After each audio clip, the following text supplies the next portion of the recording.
Hello and welcome to the Celtic Huddle podcast. I'm Mark Wilson. Today I'm joined by the Celtic legend Simon Donnelly. He's back.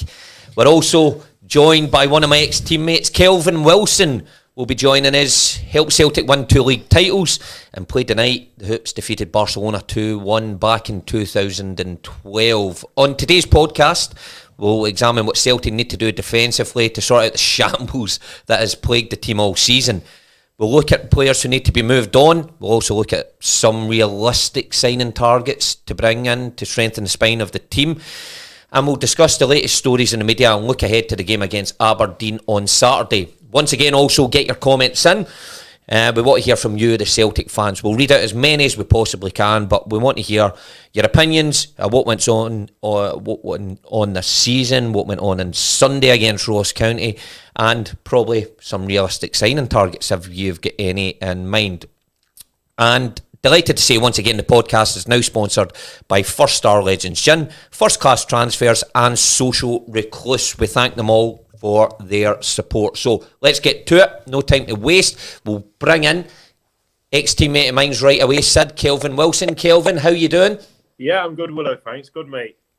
Brilliant. Thanks very much for joining us, Kelvin. Appreciate your time. I'm sure you've been following Celtic throughout this season with interest in how things have went in this 10-in-a-row season. But let's start first and foremost, Sid and Kelvin, with the 1-0 defeat of Ross County on Sunday. It leaves us 18 points behind, 10 games remaining.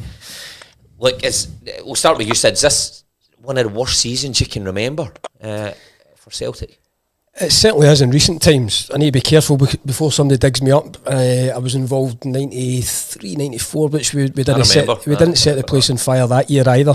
But it's been a big shock this season. I don't think anybody's seen the way that things were going to unfold. I believed there was going to be a race between Celtic and Rangers for the title, but it's fell away badly for Celtic. And even recently, enjoyed seeing them getting back to winning ways. I think they won 4-5 in the bounce here, and you think not so much turning a corner, but they're starting to perform the way we expect.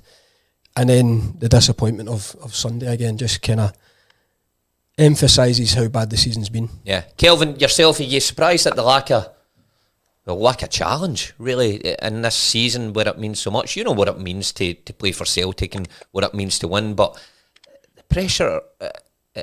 It was on the players, the scrutiny, the importance of this season. There's been a lack of fight, really, towards Rangers. Are you surprised by that? I think considering what's on the line, what was on the line, the 10 in a row, no one's seen this coming. It's, you usually look at the results and think the Celtic win again this week. I'm now thinking, have they lost again? Which I don't think that's ever heard of, with Celtics, especially in the league. So I think seeing what's happened this year, it won't happen again, I don't think, for a long time. I don't think Celtic will be so poor for this, like this, in a long time. Well, Rangers need 7 points to win it. They can actually do it before the split. That tells you everything you need to know. Exactly. Like you say, even if they wasn't going to do the 10 in a row, it should have been a much, much tighter title race. Yeah, listen, without a doubt, and I think that's what's irking people. I was on a phone in last night where people are quick to get in touch and just saying that the lack of challenge, like Kelvin saying there, to have this season done and dusted before the split is unthinkable. Kelvin, Neil well, signed in 2011 for Nottingham Forest. He's had to take a lot of the blame for this catastrophic season. And he's fronted up, he's come out in the media and he's took a lot of it on the chin. But is that fair that he's the one that's getting, the majority of the frustration from Celtic fans? No, I don't think so. Willow, you know him yourself as well. He'll never shy away from something, or either way, he'll always face it head on. Me watching the games that I've watched this season, it's been about the players. It's like a lot of them don't want to be there, in my eyes, what I'm watching. You're playing for 10 in a row, making history. You would be, even if it's not pretty, you've been making sure you get the results. You know what it's like, Willow, when you need to get the results. And to see some of them, it's like they're not batting an eyelid. I don't know him personally, so I don't know what's going on behind the scenes. But from a fan looking in and an ex-player, it looks like a lot of them don't want to be there. They've got their mind set elsewhere in the summer and things like that with me. I wouldn't blame Neil. You know, yeah, he might have got some things wrong. I'm sure he'll hold his hands up to that. But, you know, when the players go on the pitch, it's down to them then. You know, it's out of Lenny's hands. Yeah, that's an interesting point Kelvin makes here, and I think a lot of fans would probably agree with that, their assessment of players. Why has that been the case this season, where it's such a huge season for Celtic as a club, Celtic and the fans, that a lot of their players do look like that, like they want to go? Has Celtic become that much a selling club now that it doesn't really matter what success players have at Celtic as a team, as long as they do well and get punted for 10, 15 million down south? Because it shouldn't be like that, should it? I sincerely hope that isn't the case. There has been a look. I mean, it's baffling when you watch this Celtic team at times, because quite a lot of the players were there last year. You know, the recruitment we've touched on before, I don't think has been anywhere near good enough. You know, I don't really think, out with Turnbull, who arguably is Celtic's best player since he came into the team at the turn of the year, I don't think any of the other ones have really enhanced the team. And we look back to, I've said on here before, we look back to the ball and goalie episode and losing momentum with Rangers then, and it really looked from then on that Celtic just could not claw it back. You know, and it just went from worse to worse. And it's, as I say, I sit here baffled with the 18 points gap. Baffled that you're saying there that it can be won by the split, because I really thought Celtic would go on and get the 10 this year. I did think there'd be a bigger challenge for Rangers, but for this almost to be a walkover, it's incredible. Yeah, unacceptable. Here's a point that's leading us on to our next point in the agenda. John Madden, hi. Do you think the team are soft and won't put their bodies on the line? Has Neil Lennon got a point? Kelvin lost another goal to a set piece on Sunday. Now this may be unanswerable. How do we improve the defending? What is going wrong this season in that respect? The only thing that baffles me with it, I think, Willow, again, you can answer this as well. When you play under Neil, and obviously he had a different backroom staff then, Johan and Parks, you can't concede from set pieces. You're getting dug out. You're getting, you know, in the video, you're getting pointed out. So it baffles me how one of Neil Lennon's teams can concede so many from set pieces. And it's again and again and again every week, and it's the same kind of goals. So these players are not watching the videos back. And as a player, you say to yourself, oh, that's not going to happen again. But it's again and again and again, and it's costing the games. Every game. Near enough, it's a set piece. It's baffling. You make a good point there in the videos, in Neil Lennon's videos. I was victim. Well, not victim, I was culpable more than a few times, Kelv. You know that through my time there. But you're right. See, when you saw it on the video, black and white in front of you, and you've got Johan there, you've got Lenny there, and they're saying, and people who are listening or watching in can imagine the way Neil says it. Yeah. It's not the most polite way. You make sure it doesn't happen again. I remember a game against Rangers, and we conceded a penalty. No, I didn't concede the penalty. I passed the ball backwards to, I think it was Dan Mastorovic, who gave the ball away, like he did loads of times. And you get dug up for it? And I got dug up for passing the ball back. I try to make sure I never did that again, because everything was analysed. And it amazes me, like Kelvin saying, that it's the same goal again and again and again, and it doesn't look like the players...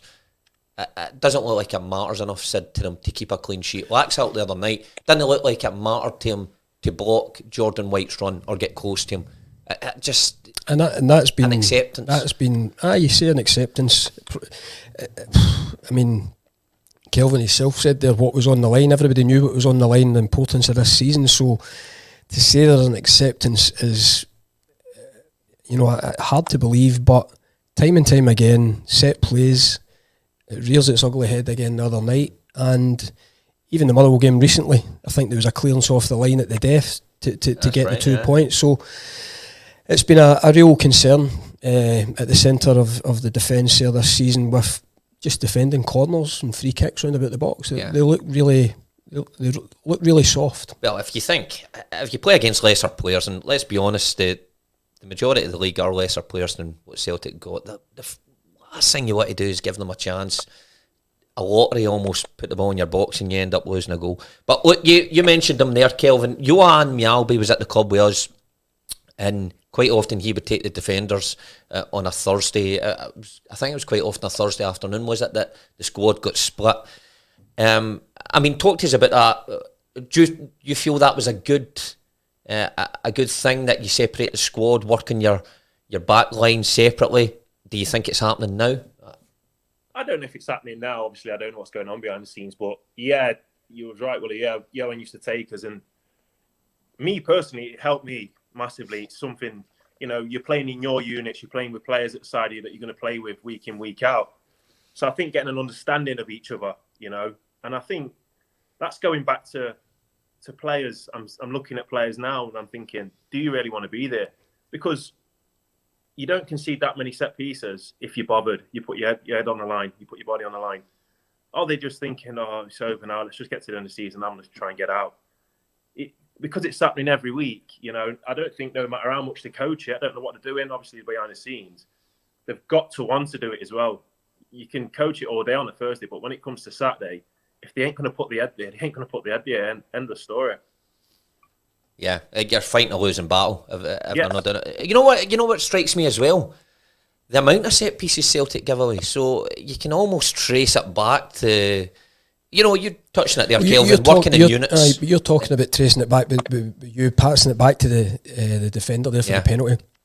There's been umpteen times. There was one game, I forget what the game was, but Laxalt gave away a silly, needless foul near the death. Can you remember what game it was? Against Hibs or Ross County, it was one of the two. Aye. And we lose a goal from that. And might have been Hibs at home. You are thinking at that time, you're aware that defending set plays aren't great. Don't be giving these fouls away. I remember that game. I remember getting really annoyed with it at the time because it was a needless foul to give away.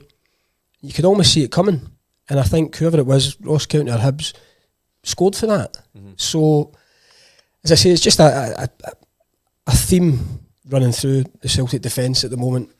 Confidence won't be there as well with it. But again, the other night they have chances and it's a set play that pops up again. They're soft. It was one of Lenny's favourite ways of describing you when you had a bad game or didn't put your body in the line, was soft, and that's what the Celtic backline are. Look, here we go, right, we can't fix it in the training pitch. So, Sid, you've got the magic wand, 15 million quid to spend. Let's fix it by bringing in players. Let's play a bit of championship manager. The full squad. Let's strengthen up the spine of the team, because it's pretty evident, and that's been the problem. The spine of the team, you look at goalkeeper, centre halves, midfield has even been criticised in the central area, and up front, can't find a partner for Edward. It's a lucky dip who plays alongside him these days. So 15 million quid, give us some.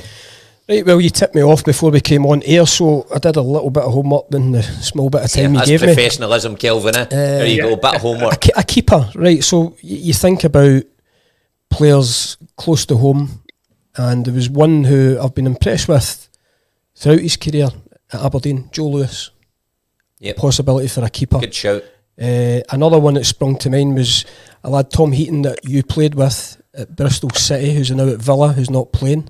Tom Heaton would be a good one. I mean, I played with Tom Heaton at Bristol when I left Celtic. Now, Tom had been run the world by that time. He started at Man United, went to Royal Antwerp, quite funny. Find yourself out the Villa team, maybe an option there. Another one that you two guys played with, again, it keeps recurring, Fraser Forster. If the availability was there, I think last year he showed, especially in the final, how important he is to Celtic. Just on that, Kelvin, Fraser, you were teammates with Fraser. I mean, you played in that incredible game against Barcelona, 2-1.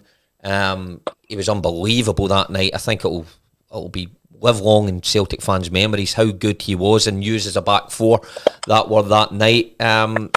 Massive low not to get him in the summer for Celtic. Has that been a cause of a lot of what's going on at the back? I think it's one of the main things. I know it's set pieces and we say centre half's going at the ball or any player that's in that position, but I think with Fraser, I think the calmness he gives you in playing behind you, and you're confident in your goalkeeper. You've got to be confident, and he's the best keeper I played with, so I'm going to praise him to the moon and back. You know, he was brilliant. But that would be a great shout for me. Obviously, he's got a year left on his contract. It's if Southampton are going to want to keep him, I'm sure they're going to renew it. If they're not, I'm sure they might try and, let him go in the summer. And I think if Celtics, they've got one of the best chances of getting Fraser, because Fraser absolutely loves Glasgow. When I was up there with him, a lot of the lads that were from down south would go back to our families and see our other families, but Fraser would always stay in Glasgow. And when he came back again, that proved his point that he loved Glasgow because he came back. So I think if that is the case with Fraser, I don't know his personal position on it, but if there's an option for him to come back, I'm more than sure he would, because he's what did he come back 3 times? He's had 3 spells at Celtic, 2 or 3 spells. So yeah, if that's an option, I think that should be their first on the list for Celtic to try and nail him down, if it's an option. It certainly helps when the player actually loves the surroundings, loves the city, and it gives you a head start right away. There's no need to settle somebody in, or it'll take a bit of getting up to speed, like Neil Lennon said about Barkas. But interesting enough, I mean, he's got a year left in his contract, so is it worth Celtic pushing the boat out for a goalkeeper? Now, they probably would argue that they did it this year by £5 million, but a lot of Celtic's big money signings come at the top end of the pitch, which is understandable, but with what's went on this season, Sid, surely you need to invest huge at the back. If it's going to be Fraser Forster, if a transfer fee has to be paid, so be it. If it's big wages, should they push the boat out for that? Yeah, I think he's showed his worth before at Celtic.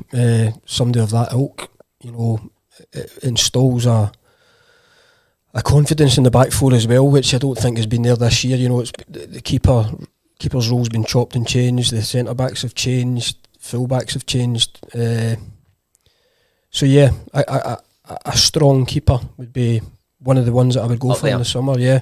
And then you've got your centre-backs as well there that, you need to go and try and maybe get 1 or 2 there as well. Yeah. Kelvin, on you go.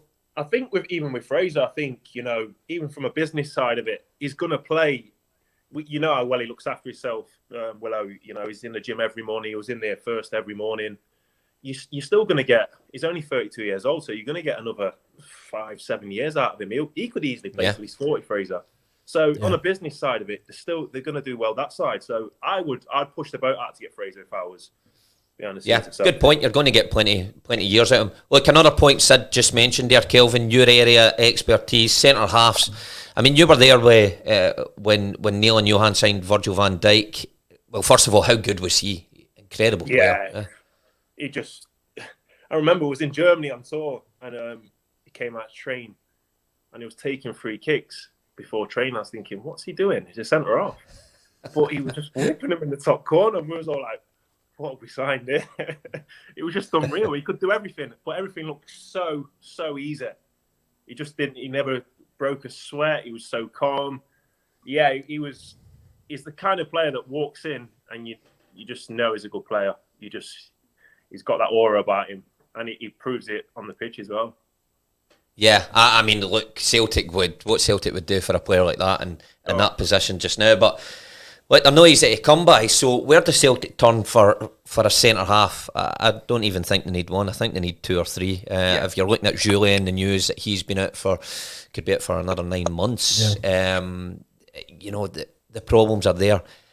Is there any standout ones we can think of? I mean, there's a couple of guys here put centre back for Zurich. Kieran Nolan, looking at the Swiss league, some quality and maybe value for money. Do you want to pronounce that? Von Balmus, keeper, and centre back.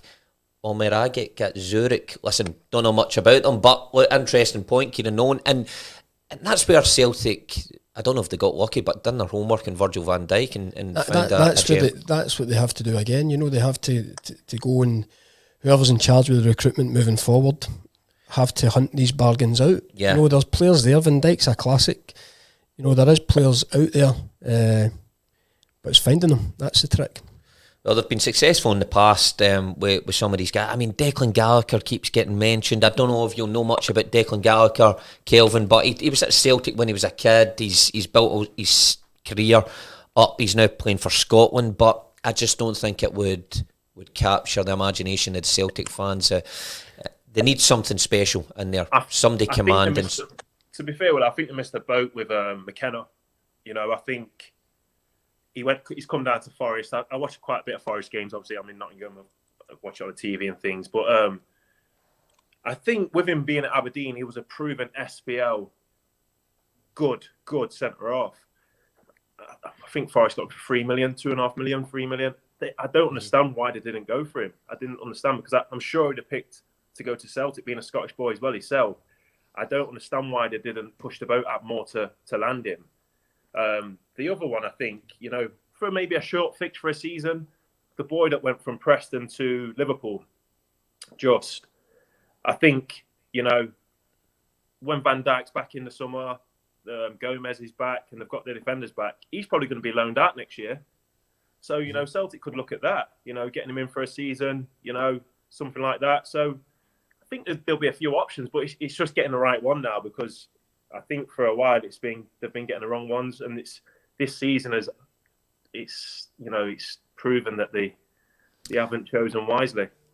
Yeah. Well, so Brian Murphy here. What about Gallagher, Motherwell? That's who I was mentioning there. At least he will head the ball, I suppose. But people thought Shane Duffy was going to head the ball. But Kelvin, it's a good point. I mean, maybe it's the loan market Celtic need to look at, and do they scrap the policy to some certain extent where they feel like they have to make money on players all the time? Like I said, quickly moving into midfield and forward areas. Any that stick out? They've signed the lad for Sheffield Wednesday on a pre-contract. I don't know much about him. He's young. Maybe Kelvin has seen a wee bit more of him than us. But the two that I wrote down here, the lad Campbell from Motherwell, I quite like. Campbell, good player. You look at Turnbull's effect coming to Celtic. Lewis Ferguson at Aberdeen. These are two of the best midfielders in our league. Mm-hmm. So sometimes you can be a wee bit kind of snobbish, with your home league, and they might not be good enough. But there's been a lot of players that have came to Celtic and kicked on, from that avenue or that route. So maybe something along those lines in the middle of the park, moving forward. As I say, Turnbull for me has come in and been Celtic's best player since he came into the team. Yeah. So it's a platform for these guys to go and kick on their careers. No better place than Celtic Park. So maybe they look at people closer to home, possibly. Well, it's been successful in the past. Look at my time there with Gordon Strachan before Kelvin came in. Signed a whole host of Scottish players. Yeah. Ended up last 16 in the Champions League twice with that group, and people might have turned their nose up. Oh, they're for Dundee United or Motherwell with Scotty McDonald, or Hibs with Scott Brown and Gary Cole. But it worked. Like that. No, I like at Hibs, the boy Joe Newell. I like Joe Newell, midfielder. Yeah. Very good on the ball. You played with Joe Newell, did you? Whereabouts? Yeah, I was at Rotherham for 6 months before I retired. Just before I retired, and Joe was there. What'd you think of him? Yeah, great lad, great personality, great lad. Very confident on the ball, technically good. Yeah, I don't see why. I think going to Celtic would make him a better player. Yeah, he's kicked on from going to Hibs. I think he'll kick on again if he went again. So, he's got an engine, great lad. And technically he's good as well. He would suit Celtic, he really would. Yeah. Kelvin, I've watched him against Celtic a number of times this season and Rangers, especially at Ibrox. Thought he was a standout player. A few other interesting ones, Brian Murphy, Ryan Gauld, Sid. Aye, that's it. Mentor of Ryan Gauld. That is a really interesting one. And when we worked with Gauldy at United, you were in the team, I thought Celtic would be one that he would move to. Yeah. But the wee man was a different sort from everybody else. He wanted to try Europe. He's went there, he's found it tough at the start. By all accounts at the moment, I've seen a post on social media that 7 or 8 goals. I think he scored against Benfica the other week. He's always been one that I thought would certainly play for Scotland. So he's maybe, I know he went back to Hibs, and I watched the game when he came to Celtic Park. He was kind of toiling with an injury, didn't really set the place on fire, but he's undoubted ability, and maybe that would be the one for him to kick on again. It certainly would excite Celtic fans if you could get a Ryan Gauld playing to the levels he was playing at Dundee United. Frightening player, unbelievable. Here's one, Kelvin, that we'll finish off on for me, and you might know him, how he's doing better. Patrick Roberts, for me, has always been one that's getting mentioned again and again and again, and he's went to several different clubs, and he's never really shown at these clubs. Still out on loan at Derby, is he just now? he'd be one that the Celtic fans would love to have. And I think especially with James Forrest being out for long patches of the season, Mikey Johnson the other side, been coming back from injury, I think he would be one that would go straight in the team. Would you welcome him back to Celtic? Yeah, definitely. You know, I think again he enjoyed it. You know, I think what they need to get is players that are hungry. Not have to be just young players, but players that are hungry and want to win and want to go on. I think it's just going back to the squad now. Every time I watch Celtic, I watch them on TV and I'm just like, none of them just don't look bothered. It's just going through the motions. Yeah. And it shocks me because I know if there was fans there, it would be completely different because they would have to. The fans won't give them no choice. But because there isn't, it's like I'm watching a pre-season or a testimonial game. A lot of the times it's slow. It's they see the goal, they get the ball, walk. And it's like, I can't believe what's happening. This is for 10 in a row. Come on. It's like you want to shake. Give them a shake. Yeah, so I think that's the thing they need to look for. Hungry players that really want to play for Celtic. Yeah. Look, here's a point just on the Fraser thing, just before we let you go, Kelvin. Not breaking the bank, Mark Ryan, not breaking the bank for Fraser Foster was the biggest mistake, and the board's lack of communication with the fans is unforgivable, and that is the big point. The lack of communication between the two. Kelvin, just before you let you go, need to chat about the night in Barcelona. You ever sick speaking about it? The night against Barcelona, what it was like. I can't believe I was at Celtic for all that time, and I'll leave that summer. I was there with my boy. And they beat Barcelona a few weeks later. Place was rocking. It was just a great season, Willow, in Europe for us that year. Even in the league as well, I think we won a double that year. So it was just a great set of lads. You played with half of them. You know what it was like. Good, it was a really bonded set of lads, good set of boys. And that run in the Champions League was just epic. You know, I think qualifying for the last 16, beating Spartak Moscow and them teams. It was just brilliant. It was just everything was going right for us. Players were in form, and that night it was a bit surreal to be honest. But even the one at the new camp as well, we lost 2-1 and they scored the last kick of the game. Jordi Alba around the back, little James didn't follow him. So I remember. No, that you remember. So yeah. I mean, it's unbelievable. I was at Bristol City and I'm watching it on the TV, going, what an achievement! We've just lost Kelvin there. He's cut off. He was got that excited there about the Barcelona days. That was me. I pressed the button to cut him off because I was jealous. But look, brilliant having Kelvin on. Some good points here. Some interesting names there he's flung in. And is he back? I've got him back. Is he back? Yeah, he's back. Kelvin, you're back. Yeah. So, wait. We'll let you go. We'll wrap up with you anyway. But I was just saying there some interesting points, and particularly the one about the goalkeeper. We mentioned the night in Barcelona. You've all played as a unit. You've all wanted to play for the manager. You could see that in the pitch. Plus, you had a quality guy behind you who bailed you out a hole, and that's been missing this season. But Kelvin, thanks very much, mate. Appreciate the time. Good to see you again. Wish you all the best. Sorry, where are you just now? Actually, Kelvin, you were mentioning is. You're into coaching now? Yeah, I'm at Ilkeston Town. So, it's non-league. Ilkeston's part-time. It's perfect for me just to see if I enjoy it. So, see where it goes. Yeah. All right. Look out for you, big man, and hopefully that progresses nicely. But thanks a lot, Kelvin. Speak to you soon. Top man. See you later, guys. Cheers, mate. Thank you. Brilliant. Good servant to Celtic. Kelvin played in some top games, and he'll always be remembered in a Celtic shirt for that night against Barcelona. But as Kelvin goes, we'll bring in John McGarry, Scottish Daily Mail. How you doing, John? Good, Mark, yourself?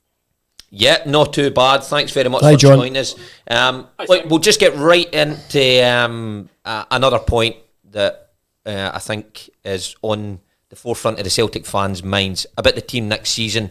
Who needs to be moved on in the team? Who are the ones who haven't done it, who haven't succeeded, or who do they need to get rid of to get some money in? So, guys, we could see as many as 10 players move on in the summer, from Diego Laxalt to Hudson Edward, Scott Brown maybe, to Shane Duffy, Ryan Christie to John Joe Kenny. A lot of big players there. Are there any players that the club should be making sure they stay and are not allowed to leave at any price, John? Well, even if this season had been one of success for Celtic, this forthcoming summer was always going to be one of huge transition. I think at this point in time, you'd be easier writing down the names of the players that are likely to be there come August rather than the ones that are leaving. And that's for a variety of reasons. Clearly, the loan players are all going to go back. Laxalt and Duffy, Elan Yusey, and so forth. There'll be question marks over likes of Scott Brown. You've got to assume that the players that are out of contract, like Ryan Christie, are going to leave. And then you've got, the kind of the potential for a kind of left field offer for a Callum McGregor, but that's probably, not in focus at the moment. So, yeah, in terms of, players that they would definitely know what to lose, Callum McGregor would come into that category because when you get into a period of such transition, it's so important that you've got that continuity.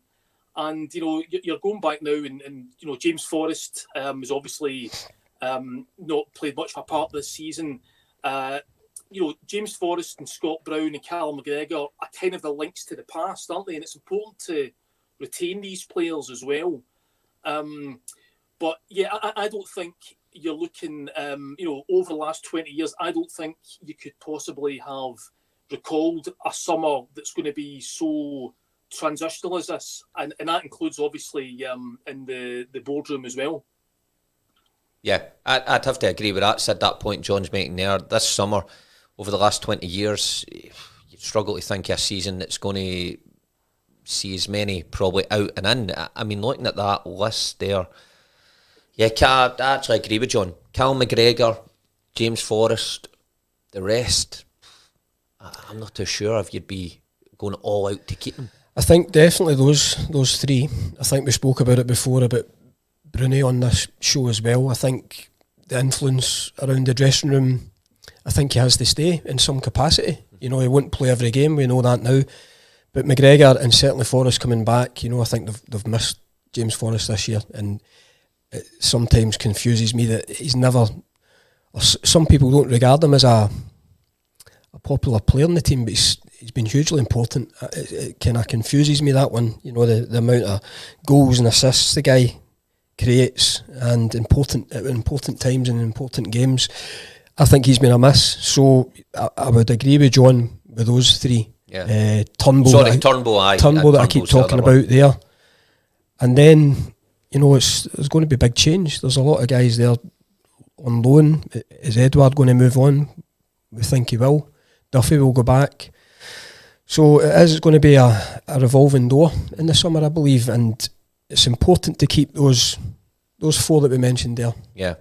So I guess the point is, how do you start? How do you go about that then, John? Where do you start? Do you start by bringing in players and try to keep Edward and Christie until the last days of the window, or do you try and raise as much money for them as possible so you've got a nice big kitty to go and replenish your squad? I mean, realistically, what we looking at for Edward and Christie? What kind of money could be raised for them if you're trying to move them on? Well, I mean, we touched on this a couple of weeks ago, and the problem is that the market is obviously taking a huge dunt because of COVID. There was really no offers worth speaking of last summer or in January. It might pick up a bit in the summer because things are looking a bit brighter. But Celtic would have to still be looking at north of £20 million for Edward, because they've invested £10 million in him, and understand that PSG are still due quite a generous sell-on. So yeah, you cannot just take the first offer, but at the same time they're going to have to decide and get honest answers for people in terms of who wants to stay and who wants to go. I remember when Mark O'Neill first came into Celtic nearly 20 years ago now, he sat down with Mark Viduka and said, do you want to be here or not? And Viduka said, no, I don't want to be. So Celtic then put the wheels in motion. He was sold, and they brought in Chris Sutton. So you've got to establish who wants to be a part of it. And then in terms of the players that are going out, you need to just try to raise as much money as possible, as quickly as possible, within reason. But you're going to have to get the wheels in motion pretty quickly. And that's why we've talked about this kind of logjam situation that there is at the moment, where the clock is ticking, but there isn't a chief executive as things stand starting work until July 1st. There's ongoing question marks about Neil Lennon's position. Yeah, I know he's already recruited a player for next season. But you can't escape the kind of sense that Celtic are already falling behind in terms of the start of the next campaign, purely because of the scale of the job required here and the fact that certain things cannot happen before the summer. Yeah. Look, here's Kieran Lafferty. It makes an interesting point. You know, we're talking about players coming in and recruiting players. He's having a go at the youth department and stopping letting youth players go. Need to stop youth players moving on. Already 2 players gone to Bayern, a couple down to England, 3 or 4 including Karamoko will leave this summer. It's an important thing. You cannot stop the production line of youth coming through, and we're seeing less and less players coming through and making a real impact in the first team. My only point issue with what you said there, John, would be if you're sitting players down and saying, do you want to be a part of this? I think quite a few of them would say, yeah, I want to be a part of it, but they're not good enough. You know, I don't reckon you'd want to sit them down and be a part of the thing. Edward would chat about transfer fees. What about Christie? What about Ryan Christie? Is his exploits with the national team put him in good stead to command a higher transfer figure, possibly in the summer? If he goes to the Euros, he performs at the highest level. Will Celtic be in a good position then to do a bit of business on his front? As far as my way, he's out of contract, Mark, so I don't think there would be a sorry, he's out of contract. Yeah. So that's one that would be lost, sorry, apologies for that. But, I mean, well, Turnbull, Brown, McGregor, those are the only ones, are we saying, we would keep, and the rest you need to rebuild. That is a big job for a chief exec, a head of recruitment to do in the summer. I heard about Rangers recently. They're looking at 2 windows and 3 windows down the line. Have Celtic put all their eggs in one basket for this championship and not done any work for next year, or do you believe that there's a level of work being put in already? You know, that you've got players like Ajeti, who's been a significant investment in, Ayer, who would get a decent Klamal, who they spent £3 million on. You can't just write that money off. You know, you're going to have to try to kind of get some of that back. But yeah, in terms of the whole recruitment strategy, the impression that I think everyone's got over the past number of years, that it's been kind of done on the hop. You know, it's been, you know, last minute stuff. Doesn't seem to be any real great pattern to it. You can see with Rangers, the kind of players that they're getting after. With Celtic, I think it's a wee bit like a kind of hit and hope thing, and they're going to have to. This is the main thing that they're going to have to get right. You know, in terms of what is the model. You know, what markets are they trying to tap into? You know, I suppose you can't really close off any market, but you're going to have to, you know, look at where you can pick up players of value, and obviously, you know, add that to what is also under your nose in the Scottish League. But these are things that Dominic Mackay is going to have to address, and you know, I do find it pretty perplexing that this guy's still not starting work to July the 1st. I think, you know, in any walk of life, you understand executives work 6 months notice period, but there should be a conversation taking place at the moment where Celtic say they're supposed to get him in here now because we need him now, and you know, it's too late for him to be starting the summer. That's something that's really got to be addressed first and foremost. Yeah, look, Kieran Nolan here makes another point just on players before we leave the player topic. Up front is a real worry. Griffiths' fitness, Ayeti and Klimala ineffective. Rather spend and tried and tested here. Now, here, guys, Rogic and Griffiths.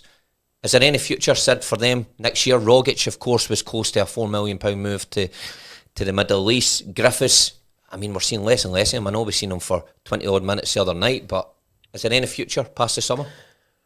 I still think at Premier League level, Griffiths scores goals for Celtic. He's not played as much this season for whatever reason. Rogic, for me, fantastic talent. Even of late, there's been flashes of it, but we need more than that. We need more than that. But on his day, there's no doubt he's a match winner, Rogic, for me. I like him as a player. He's excited the fans over the years, but it's not on a regular basis for whatever reason, and maybe that was, he thought he was out, he was off to pastures new. Then the realisation of that didn't come to fruition, and his form picked up a wee bit when he just starts focusing on his game. But it needs to be regular. He has a talent, but it's one of the ones. It's a frustrating one because it's no there. Yeah, it's not there every single game, every minute, every game. Brian Murphy makes another point here.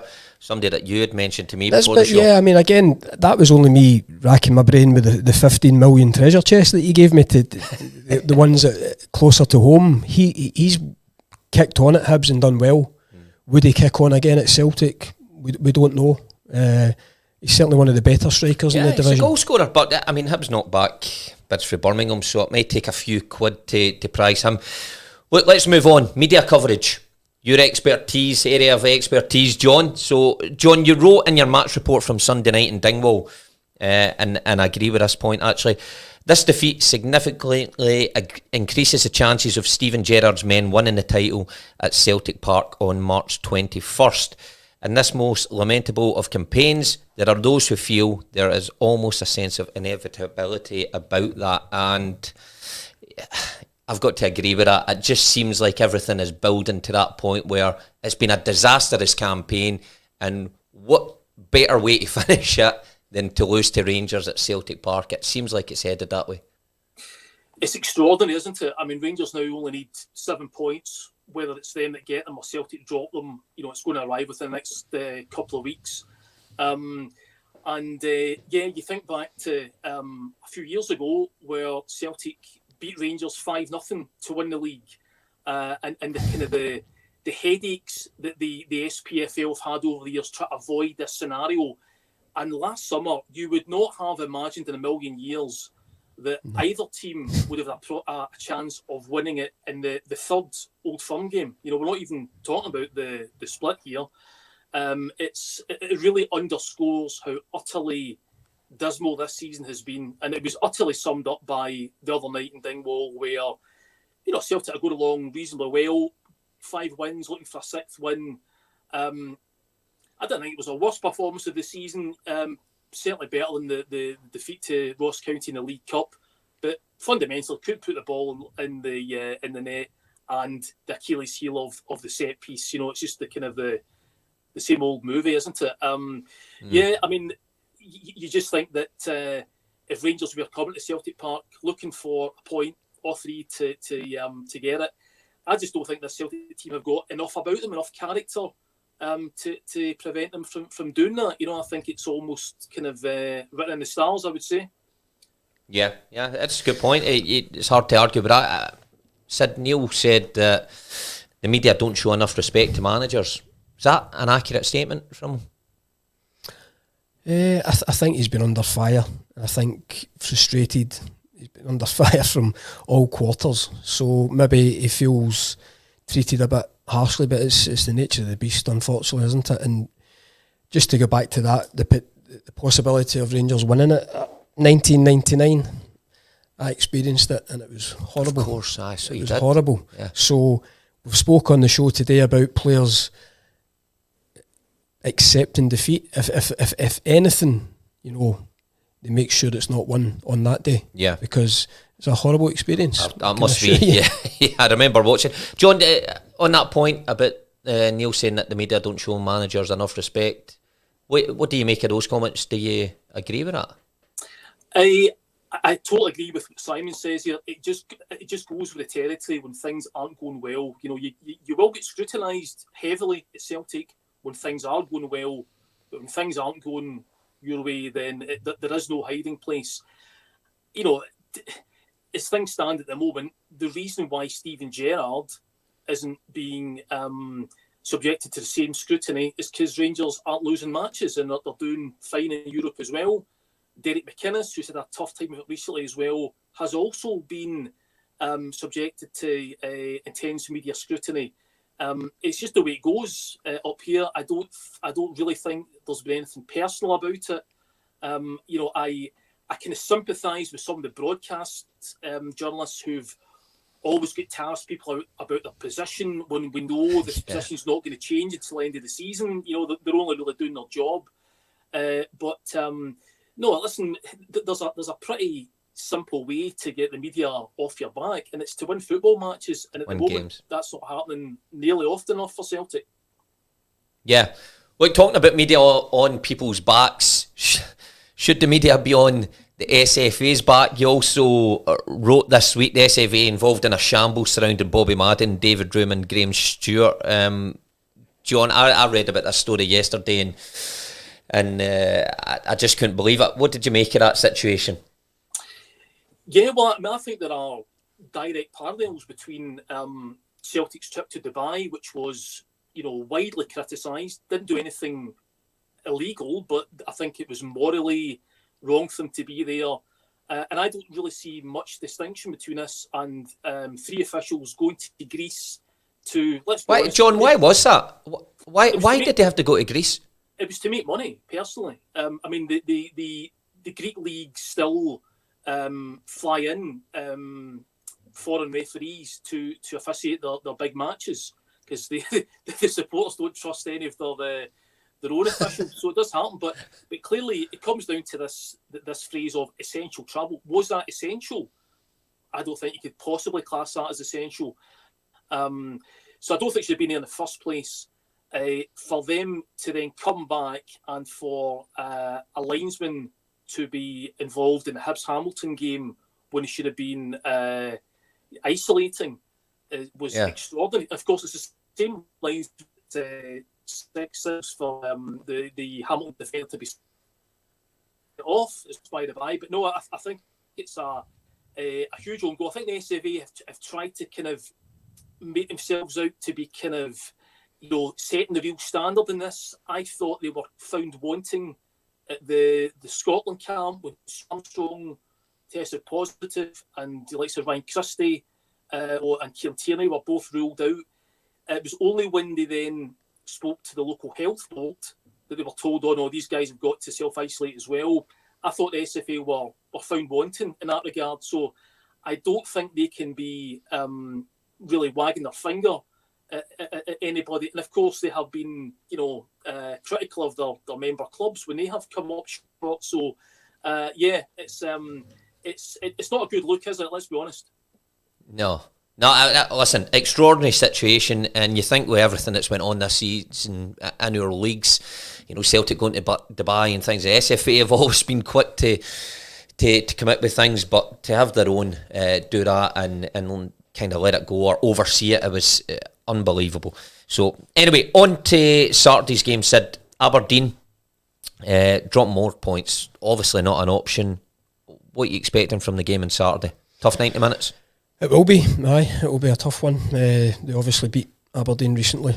But yeah, that'll be a tough one. On the back of another disappointing result, pressure lifted again, you know, where you think, John says there, 5 wins on the bounce, beginning to move in the right direction in terms of winning games again, but in the setback, so it'll be interesting to see how they react. Any game's hard just now for Celtic, John, is it not? But especially against an Aberdeen side who, you just touched on it briefly, Derek McInnes has got no shortage of critics at the minute.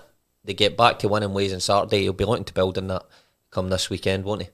Yeah, and you know, let's, in fairness to Derek McInnes, he signed an entirely new front line in January there, and I felt was entitled to a bit of time to work with them and to try to get them gelling, and I think they will get better. You know, I think they will offer more of a threat. I think the real concern for Celtic is that there are so many players whose minds just aren't on the game. You know, they seem to be already thinking about next season, and that clearly doesn't involve them pulling a Celtic jersey. You know, I think Aberdeen, you can say, for all their recent shortcomings, I don't think it's been through a lack of effort. I think Derek McInnes has got a happy knack of getting the most out of his teams, and you know, they won at Parkhead to get second place when Brendan Rodgers was manager, and they will, I think it will be a very, very tough afternoon. I don't think any game for Celtic at the moment is is a shoe-in, and particularly when they're losing goals from set pieces so regularly, you know, it just seems it's an extraordinary start to keep up the other night. 43% of all goals Celtic conceded. Couldn't believe that. Yeah. By far the worst in the league, you know, and you know, they clearly can't eradicate it. Either the players just aren't listening or really don't care enough. Never mind the league, they can't be much worse in Europe than that. But look, Hugh Adams, you know, doesn't agree with you there. Don't think game against Aberdeen will be hard. 3-0 win. So, listen, give us a prediction, John. I hope Hugh's right. Yeah, John, what's your prediction for Saturday before we let you go? I think Celtic might scuff a 1-0. 1-0. Okay, Sid? I think I'm going to go with John. A scuffed 1-0. I think it'll be something like that. It'll be tight. I'll go for Celtic to edge it. I think they'll win, but I think they'll concede. I think you said that the amount of set pieces and things. If I'm Aberdeen, if I'm Derek McInnes and I get a free kick or a corner anywhere near the box, I'm thinking we've got a chance here. All right, that's us, guys. John, thank you very much again for joining us. Some good points in there, Sid. Thank you for joining us. Thanks to Kelvin Wilson, and thanks to everybody for listening or watching at home. And thanks once again to our sponsors, First Star Legends Gin, Social Recluse, and First Class Transfers. We'll see you again next week.